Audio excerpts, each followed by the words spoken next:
দেৱী দুৰ্গাৰ এইবাৰ আগমন আৰু গমন কিহত কি হ'ব ইয়াৰ ফল দুৰ্গা দেৱী 2021 বৰ্ষত দিবনে শুভবাৰ্তা দেৱী দুৰ্গা এইবাৰ আগমন ঘোঁৰাত আৰু গমন হ'ব দোলাত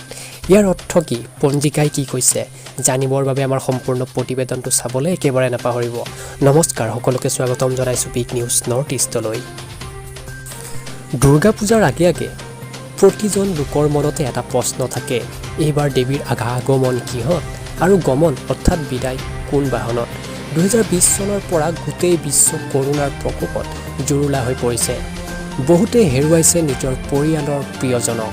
সেইবাবে এই ৰোগৰ বিধ্বস্ত পৃথিৱী দেৱীৰ আগমনে কি বতৰা বহন কৰে সেয়া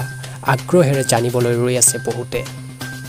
পঞ্জিকাৰ মতে দেৱী দুৰ্গাৰ আগমন আৰু গমন কোন বাহনত হ'ব তাৰে ওপৰত বছৰটোৰ পৰিস্থিতি নিৰ্ভৰ কৰে কি আছে এই বছৰৰ পঞ্জিকাত চাওঁ আহক 2021 চনত দুৰ্গা পূজা অক্টোবৰ মাহৰ 12 তাৰিখৰ পৰা 15 তাৰিখলৈ হ'ব পঞ্জিকাৰ মতে দেৱীৰ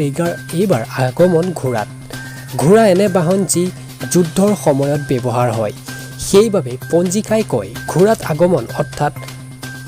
ছত্ৰভংগ অৰ্থাৎ উক্ত সময়ত যুদ্ধ অশান্তি আদিৰ সম্ভাৱনা প্ৰবল থাকে মুঠৰ ওপৰত ঘোঁৰাত দেৱীৰ আগমন বাৰ্তাই ইয়াৰ ফল যে ভাল নহয় সেয়া সূচায় আনপিনে এইবাৰ দেৱীৰ গমন হ'ব দোলাত পঞ্জিকাৰ মতে দেৱীৰ দোলাত গমনৰ ফল হ'ল মৰক অৰ্থাৎ মহামাৰী এনেই দেশত কৰোনাৰ দ্বিতীয় ঢৌ বহু মানুহৰ ক্ষতি হৈছে আৰু বিভিন্ন সূত্ৰমতে অক্টোবৰ মাহত তৃতীয় ঢৌ আক্ৰান্তৰ সংখ্যা বৃদ্ধি পোৱাৰ সম্ভাৱনাও দেখা পোৱা গৈছে দেৱীৰ দোলাত গমনৰ ফলত কথাকে ইংগিত কৰে নেকি বুলি বহুতেই প্ৰশ্ন উত্থাপন কৰিছে আপোনালোকে চাই আছে বিগ নিউজ নৰ্থ ইষ্ট যদি প্ৰথমবাৰ আহিছে চেনেলটো ছাবস্ক্ৰাইব কৰিবলৈ একেবাৰে নাপাহৰিব ধন্যবাদ